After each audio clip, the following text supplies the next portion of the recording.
You are too close to your own story to know what is interesting. And I say that with love, mostly, because the thing you skip over might be the one thing that everyone else remembers. And that's one of the biggest transformations I see inside my ONLY Statement Audits. So you come in with a lot. You come in with stories, proof, experience, your old chapters, some really amazing new ideas, client wins. You got offers, the hard lessons of your past, the things you survived, things you built, things you figured out the hard way, and then you do what the most human thing possible is. You skip over the best part. You say it fast, you kind of brush it off, you treat it like it's normal. And I'm sitting here thinking, whoa, wait, go back, reverse it. That thing you just said like it was a side dish at a church potluck, that might be the whole meal. And if you want to know more about my one-on-one ONLY Statement Audits, hang tight. I'm going to give you more information at the end. But this one matters because you cannot always see your own story clearly. You have lived inside it way too long. It's like trying to read the label from inside the jar. And because I'm me, I want to say this way. You can't see the label when you're stuck inside the pickle jar, which is absolutely ridiculous, but also true. And now I want to be a pickle. But the point is this, the thing that feels obvious to you may be fascinating to someone else. The thing that feels normal to you may be the thing that makes someone lean in. The thing you think is just part of the story may be the actual reason people trust you. And that's why outside eyes matter, not because you're broken, not because you need someone to invent a fake brand for you. No. This is not what I do. The audit is not me putting a costume on you. It's not me saying, let's make you louder, trendier. Let's make you sound like every other person on the internet who just discovered the word authority and authenticity. Please. Now, the audit is about finding what is already there. The clue you missed, the line you rushed through, the moment you almost left out, the belief you thought everyone had, and the story you thought was just too normal, the detail you assumed that didn't matter. And that's where the $2 bill often hides, and I see this all the time. So let me give you a few real audit patterns. One client came in building an AI education brand for families and schools, Ava. She had a company. She had a product. She had this thing called the Family AI Game Plan. Yeah, intrigued? Yep, you are. A student AI game plan. She was speaking at schools. She had a huge audience and parents, and then she was going to go down the credibility path by going directly to the schools. She also had lives on Facebook and TikTok, and she was a thought leader on LinkedIn. She wanted an annual event to bring everybody together. She had a massive mission, all real, all good. But she was so close to it that the company kept trying to lead. Her company kept trying to lead. The product kept trying to lead. The topic kept trying to lead. And the person behind it, the story behind it, the belief behind it was sitting just a little too far back. And that's common. It's easy to do because when you build the thing, you start thinking the thing is the brand, but the thing was not the full story. The real question was why her? Why did she care? Why did this problem matter to her? Why should parents and schools trust the words coming out of her mouth? And that was the shift. She was too close to see that her own voice needed to stand in front of the company. The company explains the what. The person explains the why. It's not a small shift. It changes everything because now the company is not carrying the whole message alone. Her story, her point of view, her name, her lived experience, her words, all of that starts doing the job it should have been doing. That's what happens when someone else sees the pattern, not just the pieces, when someone else sees the pattern. All right, let's talk about Daphne. Daphne came in with lots of depth. She was great in science and had a psychology background, great at performance. She was consulting. She had really high-level clients and a unique process, a massive professional background. She had the goods, but the language was doing too much. One version of her message was something like, I help high-performing entrepreneurs weaponize emotions into elite-level momentum. Now, that sounds smart. It sounds intense. It sounds like it should be printed on a black website with a very serious font and someone staring into the middle distance. But I did not fully know what it meant. Not because I'm not smart, but because I'm not smart enough. Now, and I'm Midwest nice.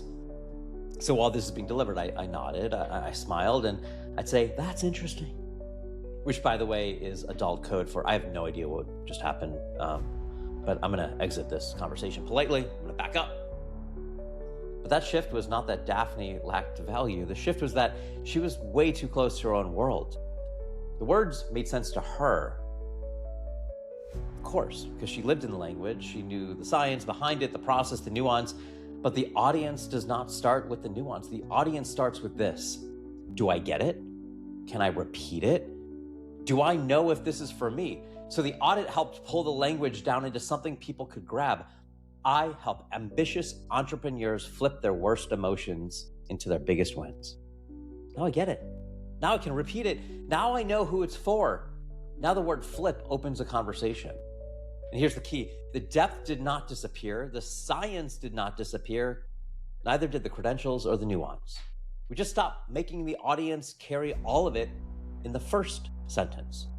And that's what happens when you're too close. You try to lead with everything because all of it feels important. But the audience needs the doorway, not the whole house.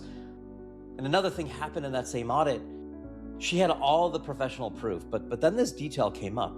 She completed 13 Ironmans. 13. Not one. 13. She sort of treated it like another line in her background. No. That's not just another line. That's unbelievable credential. That says discipline, endurance, pressure. You have an unbelievable pain tolerance. Your performance is next level, and you have incredible drive. It says something about her faster than 5 paragraphs of professional truth. And that's the point. When you're too close to your origin story, you may not even know which detail has weight. You may think, well, that is just something I did. Now, that might be the thing people remember.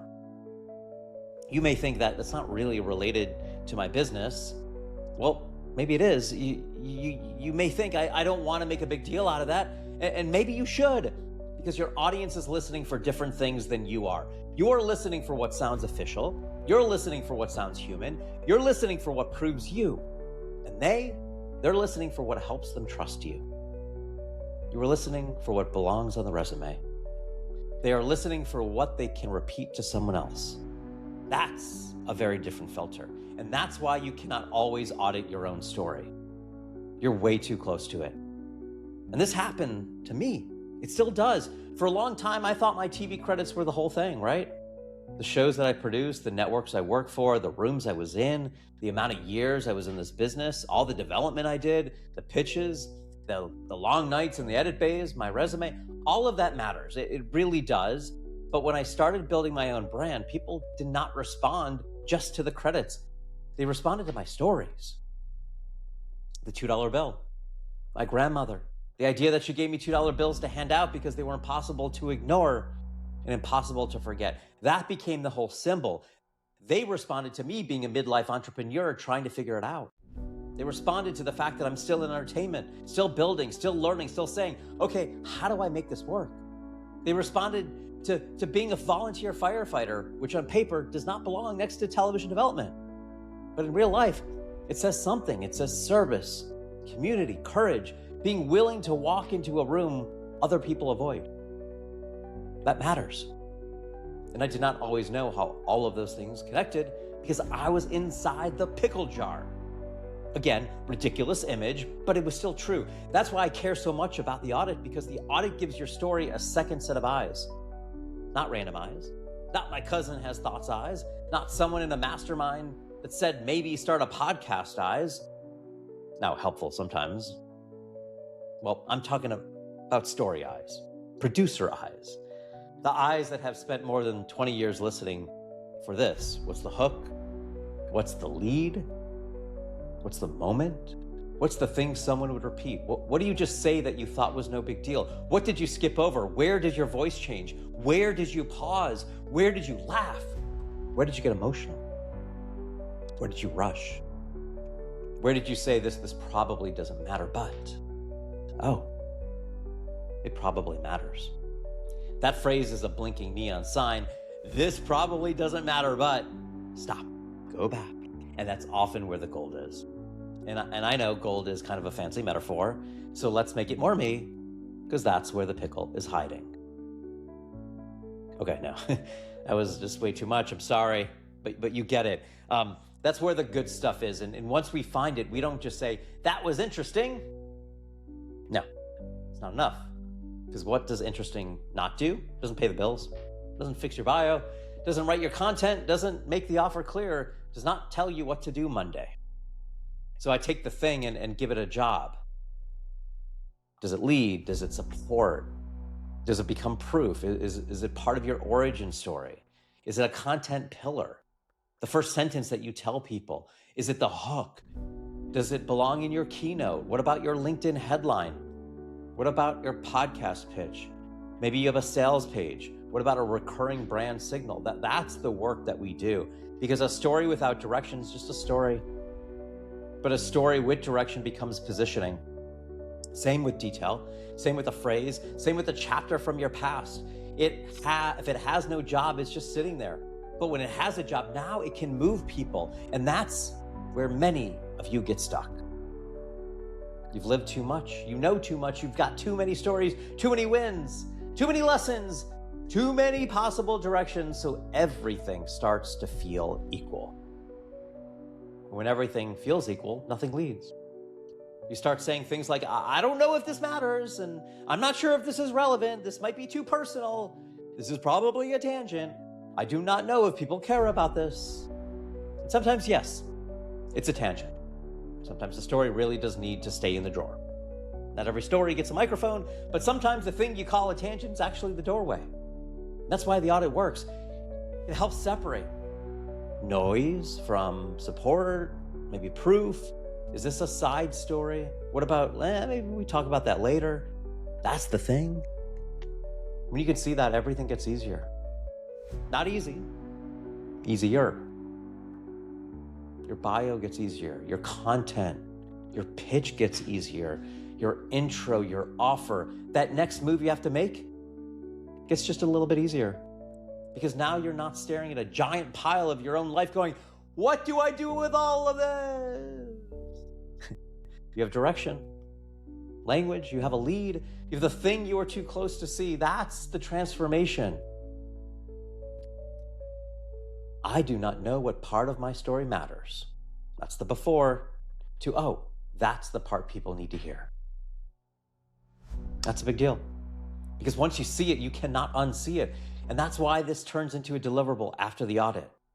Yeah, there's a deliverable. It's a big one. Not just great call, good luck being yourself. No. That would be pretty terrible. Imagine going to a doctor and they say, yep, something's happening, be well. No, doctor, give me the plan. Well, that's what this deliverable does.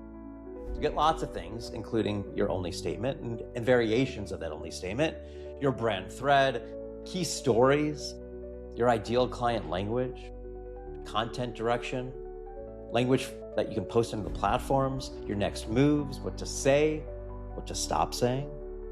What do you lead with? What to say for later? What story has a job? What detail has a job? What part of your life you've been walking past that needs to come forward? That's the value. Because you don't need a fake new brand. You need to help sing the one that's been sitting there the entire time. So if you're too close to your own story, if you keep saying, I do not know what is interesting about me, if you're skipping over the thing that might make people lean in, if your best story feels normal because you have lived with it way too long, my direction to you is simple. Go to findyouronly.app. That's findyouronly.app. It's 8 questions. It'll take you under 8 minutes. It's free. Get the clues out of your head. Then book the 1-hour only statement audit if you want help seeing the thing in your story that you're too close to see. Because the thing you skip over might be the thing everyone else remembers. And if you know someone who keeps walking past the best part of their own story, send this to them. Seriously, it'd be nice. Send it lovingly. Maybe say, I say this with love. You are standing on the gold and calling it gravel. That's friendship. And if this hits home, tell me in the comments, what's the one part of your story you keep brushing off? Go to findyouronly.app. Findyouronly.app, 8 questions in under 8 minutes. It's free. Be the only. Be the $2 bill.